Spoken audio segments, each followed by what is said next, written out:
Hi, Nicole Havlicek from PrimeTime Pickleball here. Today we're going to talk about how to use the slinger bag to train your backhand roll attack from the odd side. All right, so let's get right into it here. We're going to start with the settings. So first of all, the location is back here, so about midway back from the non-volley zone line and from the baseline, so in the middle of the court. Pointed this way towards your backhand on the odd side. The speed setting is at the lowest possible. I put no spin, but that's something you definitely might want to add as you work on this in different settings. You do want to have different types of incoming balls coming at you, and I had the feed frequency there. Another important setting is on the side. I'm going to call this about 33 or so. Anyway, you just make the position look like that and you're good to go. Of course, your machine may or may not be calibrated just slightly differently, or you may be in higher altitude, in which case the ball flies differently. So you have to make adjustments for that. Let's move on to the targets that you should be aiming for your backhand roll attack. So I went straight ahead, middle, and then also at times cross court. So let me break this down a bit further.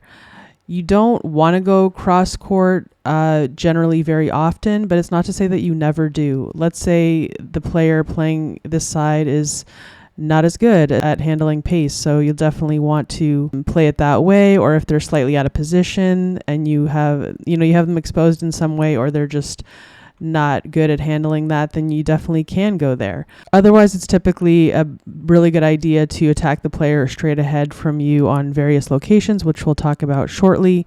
The other option is to split the middle between the players that will be here and there. So when you get a really nice look at the gap to take it through there, that's a good idea. And then lastly here, as far as the targets to take it to, I have to point out that at times, like this one, for example, I really could not reach in and take that as an attack.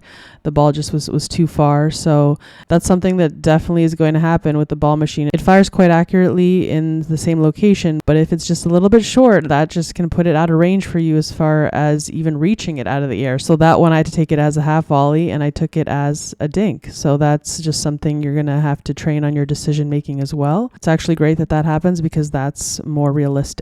So with that being true, it's also true that you might get some lower contacts and some higher contacts, and that will determine also which target you take it to, depending on what you feel is available to you with that particular shot and how well you're set up for it. So choosing your targets is going to be largely dependent on the shot you get, but I encourage you to train taking all types of balls to all types of targets, because if you're very accurate with that, as you can certainly train yourself up to be, you'll be such a big threat. Opponents won't know where you're going just because no matter what you send them, you can take it anywhere. Okay, now moving right along, I want to talk about this kind of mid-range height type of shot. So this is a pretty standard ball you might get if an opponent floated it just a little bit too high, but not like crazy high. And you're targeting the player standing here, which will put, let's try to visualize the player standing here, like their shoulders to waist might be, somewhere here. So right there, you can see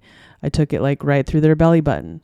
So that's a good option. You also can take it, if their hips are here, you take it to this hip, take it to that hip. The dominant side hip, which if he's a righty would be that one, is a really good option. You can also take it to the right shoulder, which would be about there. You're going to need to put the top spin on these so that they still land in. You can also do the other shoulder. Anywhere where you, like the hitting side of their body, which will be right here, is a really great option, but you do want to move it around so they just don't get comfortable with your location. So maybe primarily go in here and then take some here, and then some maybe right through their chest or right through their belly button. If they don't know what's coming and they have to constantly adjust for locations all over their body, in addition to some that you take, off pace and away, which we'll talk about soon, the more you're going to jam them up and give them trouble. So really try to be accurate with your spots, and with your accuracy, mix it around. Okay, let's take a look at the side view angle now so we can take a look at how this stroke gets done. You'll notice that my feet stay pointed towards the net. That's pretty much how you're going to want to operate anytime you're up at the non-volley zone line. The balls are going to be coming back quickly. Even these attacks, they're coming back all the time. You're going to have to hit a few attacks and counters probably to win the point. So there's really no time to be turning and then turning back to forward and then turning and turning back to forward. It's just not enough time for that. So really I accomplished this with just a shoulder rotation and somewhat of a hip rotation as much as I can get in with having my feet pointed forward, which is plenty. It's all that you need. Okay, then let's pause it right about here. So mainly what gets the paddle head back for this shot, because it's not a massive shoulder turn, you notice I'm pointed kind of, that way. So this shoulder doesn't get very turned, is you cock the wrist. You really have to turn that wrist down as much as you can to get that paddle laid back. And then you let that go into the shot. So you'll notice here, I'm going to basically turn the forearm over. So you load with the forearm and the wrist as much as you can, getting that coiled down.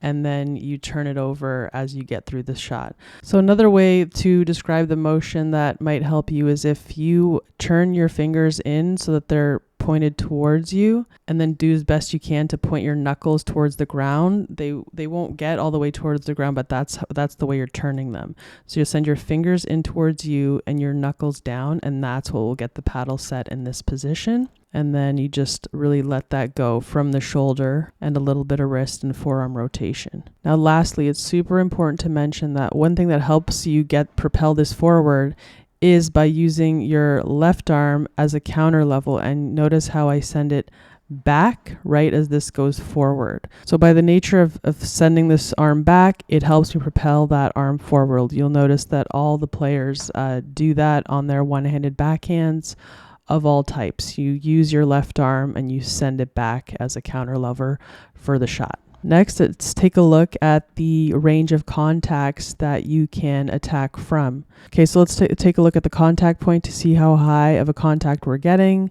This one's higher than this one, certainly. So let me just draw that out. So it doesn't seem like much, but that makes a big difference in terms of how well you're going to be able to get this attack off. This one you can hit mostly quite straight and just a little bit of arc to get it over the net. This one you do have to get it a little more up and over. You might need to put a little more topspin on this lower ball. So anything from this range to this range is pretty much being attacked at this stage. Some people can attack from here quite well, and I would recommend that using this type of drilling, you work on that.